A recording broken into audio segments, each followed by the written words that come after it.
ආයුබෝවන් දිනපතා විකාශනය වන ලංකාවේ ප්‍රථම සහ එකම බෞද්ධ ප්‍රවෘත්ති විකාශයෙන් අදත් ඔබ හමුවන මම ප්‍රසාද් සඳුන් ජීවන්ත ප්‍රථමයෙන් අවධානය ප්‍රධාන ප්‍රවෘත්ති සිරස්තල වෙත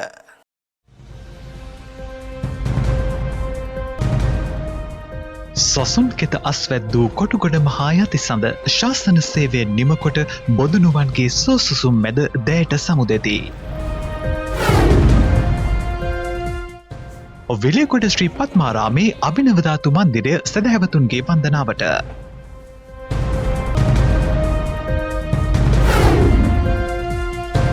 ජනමාධ්‍ය අමාත්‍යංශයෙන් රටට සෙත්පතා සර්ව රාත්‍රික පිරිත් සජ්ජායනයක්.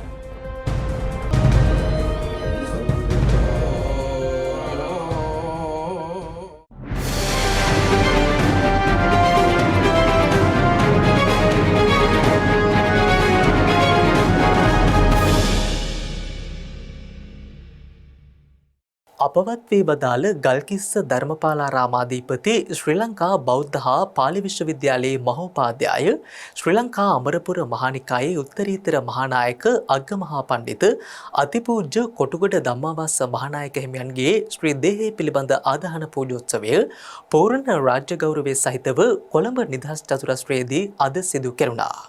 වචනය පරිසමාප්ති අර්ථයෙන්ම සුපේශ්වල ශික්ෂාකාමී සංඝ පීතෘවරයණන් වහන්සේ නමක් වූ අතිපූජ්‍ය කොටුගොඩ ධම්මාවාස මහානායක හිමියන් සම්බුද්ධ ශාසනය වෙනුවෙන් සිදු කළ සේවය අතිමහත්. කොළඹ පෞද්ගලික රෝහලක ප්‍රතිකාර ලබමින් සිටියදී ඉකුත් 22 වනදා අපවත්වන විට අතිපූජ්‍ය කොටුගොඩ ධම්මාවාස මහානායක ස්වාමින්ද්‍රයන් වහන්සේ 88 වන වියෙහි පසු වුණා. ශ්‍රී දේහය ඉකුත් දින කිහිපය පුරා උන්වහන්සේ වැඩ සිටි ගල්කිස්ස ධර්මපාලාරාම විහාරස්ථානයේ තැන්පත් කර තිබුණේ මහජන ගෞරවය පුද කිරීම සඳහායි. ජනාධිපතිවරයා ප්‍රමුඛ දේශපාලන නියෝජිතයන්, භික්ෂුන් වහන්සේ, අන්‍යාගමික නායකයන්, ජනතාව ඇතුළු බොහෝ පිරිසක් දේහයට අවසන් ගෞරවය දැක්වුවා. ශ්‍රී සම්බෝධි මහවිහාරාධිපති බෞද්ධ මාධ්‍යාචාර්යකරු සභාපති පූජනීය බොරලන්දේ වජිරඥාන නාහිමිපාණන් වහන්සේද ඊයේ රාත්‍රියේ මහානායක ස්වාමින්ද්‍රයන් වහන්සේගේ දේහයට අවසන් ගෞරවය පුද කළා.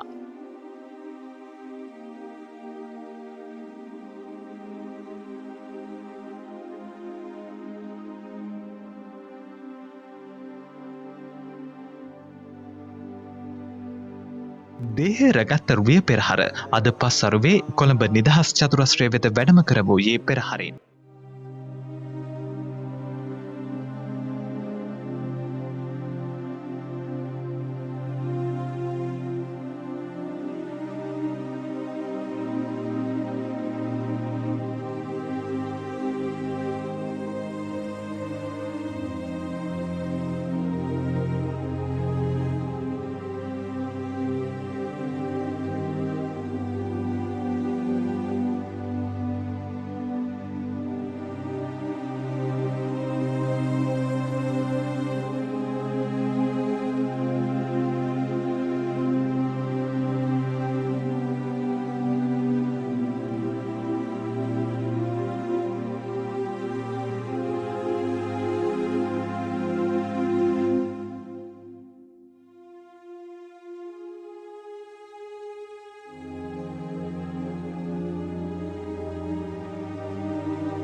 ත්‍රිනිකායික පූජනීය සංඝරත්නයේ ප්‍රධානත්වයෙන් ජනාධිපති ගෝඨාභය රාජපක්ෂ මහතා ඇතුළු සම්භාවනීයන් රැසකගේ සහභාගීත්වයෙන් ආදාහන පූජෝත්සවය පැවැත්වුණා.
කොටුකොට ධම්මාවාස මහානායක ස්වාමින්ද්‍රයන් වහන්සේ ගම්පහ දිස්ත්‍රික්කයේ මිනුවන්ගොඩ ප්‍රාදේශීය ලේකම් කොට්ටාශයේ කොටුකොට ගම්මානයේ විසූ විතාරණගේ හරමානිස් රුද්‍රිගූ පියාණන්ට සහ සෙලස්තිනා රුද්‍රිගූ මෑණියන්ට දාව 1933 ජනවාරි මාස 23 වෙනි දින සිරිමෙවන් නමින් සහෝදර සහෝදරියන් 7 දෙනෙකුගෙන් යුත් පවුලේ බාලම දරුවා ලෙස ජන්මලාභය ලැබුවා. වයස අවුරුදු 15 දී එනම් 1948 අගෝස්තු මාස 17 වන දින ගල්කිස්ස ශ්‍රී ධර්මපාලාරාම විහාරස්ථානයේදී උණවටුනේ ධම්මපාල නාහිමියන්ගේ ශිෂ්‍යෙකු ලෙස කොටුකොට ධම්මාවාස නමින් ප්‍රවෘජා භූමියට ඇතුළත් වුණා. රත්මලාන පරමධම්ම චේතිය පිරිවෙනෙන් මූලික අධ්‍යාපනය ලබා උසස් අධ්‍යාපනය සඳහා මාලිකා කන්ද විද්‍යෝදය පිරිවෙනට ඇතුළත් වූ උන්වහන්සේ සිංහල, පාලි, සංස්කෘත භාෂාවන් මෙන්ම ත්‍රිපිටක ධර්මයද හදාරා එකී විභාග ආදියෙන් සමත්ව සද්ධර්මාචාර්ය හා විනයාචාර්ය උපාධියන්ද ලබා ගත්තා. මරදාන පටානගර ධර්මදාන විද්‍යාලයෙන් හා කොළඹ 7 පෙම්බ්‍රෝක් විද්‍යාලයෙන් ඉංග්‍රීසි භාෂා දැනුම ප්‍රගුණ කරගන්නා උන්වහන්සේ 1954 ජූලි මාස 10 වන දින කළුගඟ උදුකුක්කේප සීමා මාලකයේදී අග්ගමහා පණ්ඩිත බේරුවල ශ්‍රී සුමංගල සිරිනිවාස මහානායක ස්වාමින්ද්‍රයන් වහන්සේගේ උපාධ්‍යායත්වයෙන් උපසම්පදාව ලබා ගත්තා. 1970 නවම් මාස 5 වෙනිදා අමරපුර මහානිකායේ අමරපුර පාර්ශවයේ කාරක සංඝ සභාවට තේරීපත් වූ උන්වහන්සේ 1981 දෙසැම්බර් මාස 12 වන දින එම නිකායේ අධිකරණ සංඝනායක ධූරයෙන් පිදුම් ලැබුවා. ගල්කිස්ස ධර්මපාලාරාමය, කතරගම උපාලි ධර්මාශ්‍රමය, නේපාලයේ කත්මණ්ඩු නුවර චාරුමති විහාරය, බුරුමය, මියන්මාර්, ශ්‍රී ලංකා බෞද්ධ මධ්‍යස්ථානය ආදී විහාරස්ථාන රැසක විහාරාධිපති ධූරයේ හෙබවූ උන්වහන්සේ ශ්‍රී ලංකා අමරපුර මහානිකායේ උත්තරීතර මහානායක ධූරයට පත්වන්නේ 2017 වර්ෂයේ අගෝස්තු මාස 3 වන දිනයි. ශ්‍රී ලංකා අමරපුර මහානිකායේ සියලු පාර්ශව එක්කර එක් සංඝ සභාවක් බවට පත් කිරීමට හැකිවන්නේ අතිපූජ්‍ය කොටුකොට ධම්මාවාස මහානායක ස්වාමින්ද්‍රයන් වහන්සේගේ උත්සාහයේ ප්‍රතිඵලයක් ලෙසින්. එලෙස මෙරට ආගමික ශාසනික සහ සමාජීය උන්නතිය උදෙසා ආදර්ශ සම්පන්න ලෙස අපවත්තන තෙක්ම කැපවී කටයුතු කළ ව්‍යක්ත විශාරද තෙරණමක් වූ අග්ගමහා පණ්ඩිත අතිපූජ්‍ය කොටුකොට ධම්මාවාස මහානාහිමිපාණන් වහන්සේගේ අපවත්වීම රටටත් සම්බුද්ධ ශාසනයටත් දැරිය නොහැකි පාඩුවක්.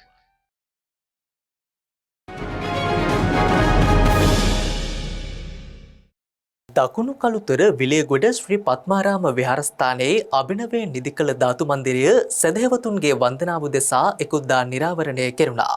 ඒ අමරපුර සම්බුද්ධ ශාසනෝදය සංඝ සභාවේ මහානායක අතිපූජ්‍ය වස්කඩුවේ මහින්ද වංශ මහානායක හිමියන්ගේ ප්‍රධානත්වයෙන් සධාතුක කරඬුව වැඩම කරවා අභිනව ධාතු මන්දිරයේ තැන්පත් කොට වතාවත් සිදු කිරීමෙන් අනතුරුව ධාතු මන්දිරය නිරාවරණය කළා.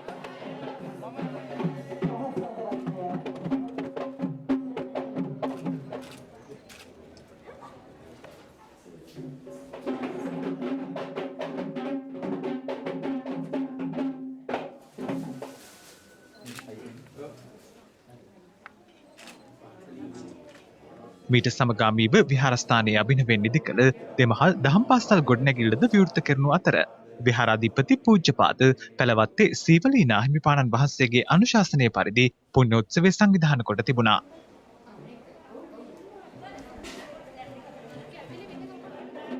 පුණ්‍යෝත්සවයේ අවසානයේ වැඩම කර සිටි සංඝරත්නය විශේෂෙහි සංඝගත දක්ෂිනාවක්ද පිරිනැමුණා.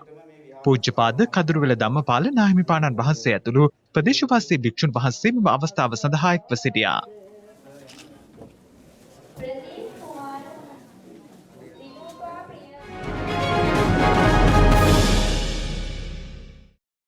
ජනමාධ්‍ය අමාත්‍යංශය විසින් සංවිධාන කළ සර්වරාත්‍රික පිරිත් පින්කමක් ප්‍රවෘත්ති අමාත්‍යංශයේ ඇසිදිසි මැදුර ශ්‍රවණාගාරයේදී ඊයේ රාත්‍රියේ පැවැත්වුණා.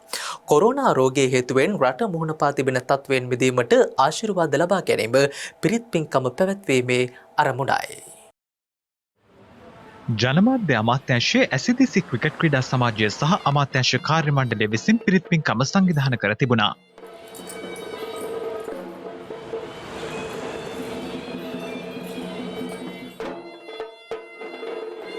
ජනමාධ්‍ය අමාත්‍යාංශය නාරාහෙන් පිට ඇලන් මැතිනියාරාමේ සිට සධාතුක කරඬුව පෙරටු කරගත් සංඝරත්නය පෙරහරින් ජනමාධ්‍ය අමාත්‍යාංශයට වැඩම කළා.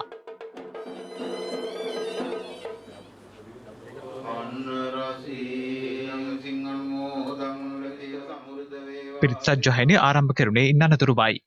අපේ රටට පමණක් නෙවෙයි මුළු ලෝකයටම විශ්වණයක් වුණ කොරෝනා වදුරින් රෝගාතුර වෙලා සිටිනා වූ සියලු දෙනාටම නිදුක් නිරෝගී සුවය ලබා ගැනීමටත් වත්මන් රජයටත් රටවැසි හැම දෙනාටමත් ලෝවැසි හැම දෙනාටමත් රත්නත්‍රි ආශිර්වාදය ලබා ගැනීමේ අභිලාෂයෙන් යුක්තවයි මේ මාහිගී උදාර පුණ්‍ය ක්‍රියාව මේ අමාත්‍යාංශ භූමියේ මේ ශ්‍රවණාගාරයේදී පවත්වනු ලබන්නේ. ධම්මං සංගච්ඡා ဒ ුතියාමි සික්ඛාෝ අරහතුම්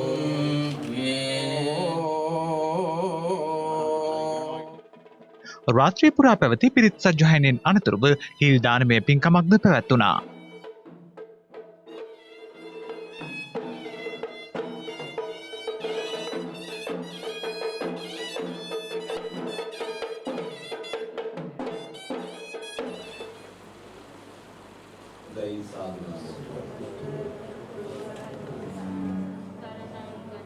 සංඝ සමාධියා සම්මාවිචේතියං සනුගෙන පිළිගන්න ගම්බතුම් විතරක් වර්ණ රේඛා කළුතර විද්‍යාලයේ ජාතික පාසලක් ආරම්භ කොට වසර 80ක් සපරීම නිමිත්තෙන් සංවිධානය කළ බෝධි පූජා පින්කමක් පසුගියදා පැවැත්වුණා. ඒ ඓතිහාසික කළුතර බෝධීන් වහන්සේ අභියසදී. විදුහල්පති හර්ෂණ පීරිස් මහතා ඇතුළු ආචාර්ය මණ්ඩලය සහ ආදිශිෂ්‍ය සංගමය පාසල් සංවර්ධන සමිතිය සමගින් එක්ව මෙම පින්කම පැවැත්වීමට කටයුතු යොදා තිබුණා.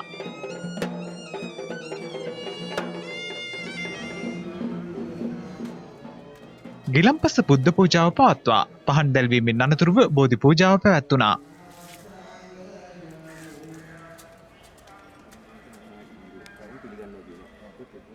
අතිපූජ්‍ය වස්කඩුවේ මහින්ද වංශ මහානාහිමිපාණන් වහන්සේ දොඩම්ගොඩ ශාසනාරක්ෂක මණ්ඩලයේ ලේකකාධිකාරී පූජ්‍යපාද තෙබුවන පියනන්ද නාහිමිපාණන් වහන්සේ ඇතුළු පූජනීය සංඝරත්නය මෙම අවස්ථාව සඳහා වැඩම කළා. එවක මෙම විද්‍යාලය ආරම්භ කිරීමට පුරෝගාමී වූයේ දිවංගත ශ්‍රීමත් සිරිල් සොයිසා මහතායි. කළුතර විද්‍යාලය ආරම්භ කළේ ශ්‍රීමත් සිරිල් සොයිසා මැතිතුමා. හැම අවුරුද්දකම එතුමන්ගේ අනුස්මරණ පින්කම් වෙලාවට අපි දකිනවා කළුතර විද්‍යාලයේ දරුවෝ ටිකක් එතන ඉන්නවා. කළුතර බාලිකා විද්‍යාලයේ දරුවෝ දැරියෝ ටිකක් එතන ඉන්නවා. ඒ කරන්නේ මනුස්සකම දිටුකමට. ශ්‍රීමත් සිරිල් සොයිසා මහත්මයාට කියන්නේ මේ රටේ බිහි වෙච්ච බෞද්ධ නායකයෙක්. එදා මෙදා තුර අපි දකින අපි අහපු අපි කියවපු අති විශිෂ්ටම බෞද්ධ නායකයා ශ්‍රීමත් සිරිල් සොයිසා මහත්මයා. මිනිස්සු වැඩ කරන බව පේනවා. මිනිස්සු බෞද්ධයෝ විතර පෙනී ඉන්න බවක් පේනවා. ඒකේ නායකත්වය ගන්න දඟලන බවක් පේනවා. හැබැයි සැබෑ බෞද්ධයෝ නෙවෙයි. ඔවුන් බුදුදහම එක පැත්තකින් ව්‍යාපාරයක් කරගන්නවා. අනිත් පැත්තෙන් තමන්ගේ හෙළුව වසා ගන්න ආවරණයක් කරගන්නවා. මේ රටේ ක්‍රමයට යන්නේ බොහෝ විට අපි දැකලා තියෙනවා. නමුත් සිරිල් සොයිසා මැතිතුමන් වැනි උදාර පුද්ගලයන් මේ රටට කරපු සේවය, බුදුදහමට කරපු සේවය, අධ්‍යාපනයට කරපු සේවය, සමාජයට කරපු සේවය අති විශිෂ්ටයි. මේව තමයි අපේ දරුවෝ දකින්න ඕනේ. මේව තමයි අපේ දරුවෝ කියවන්න ඕනේ. අවාසනාවකට කියවන දරුවෝ හරිම අඩුයි. හිතන දරුවෝ හරිම අඩුයි. විදුහල්පතිතුමන් සිදු කරනු ලබනවා අපේ මහානායක හාමුදුරුවෝ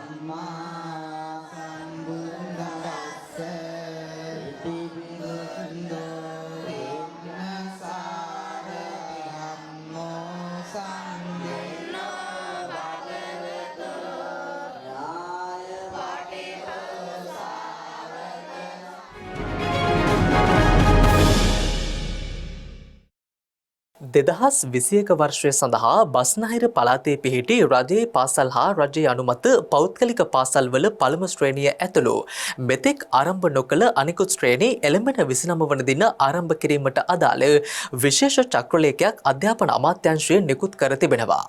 ඒ අනුව මෙතෙක් ආරම්භ නොකළ ශ්‍රේණි බස්නාහිර පළාතේ සියලුම පාසල් මාර්තු මාස 29 වන දින ආරම්භ කෙරෙන අතර යම් ප්‍රදේශයක් හුදකලා කළහොත් අදාළ කාල සීමාව ඉවත් වන තෙක් එම ප්‍රදේශයේ පාසල් පමණක් తాවකාලිකව වසා දැමීමට කටයුතු කළ යුතු බවයි අධ්‍යාපන අමාත්‍යාංශය සඳහන් කරන්නේ.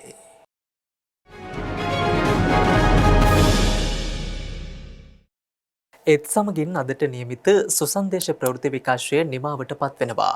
YouTube සහ සුසන්දේශය Facebook පිටු ඔස්සේ දිනපතා විකාශනය වන ලංකාවේ ප්‍රථම සහ එකම බෞද්ධ ප්‍රවෘත්ති විකාශයත් සමගින් ඔබට දිනපතා එක් විය හැකි. ඔබ සැමට සුවදායි රාත්‍රියක්. සම්මා සම්බුදු සරණයි.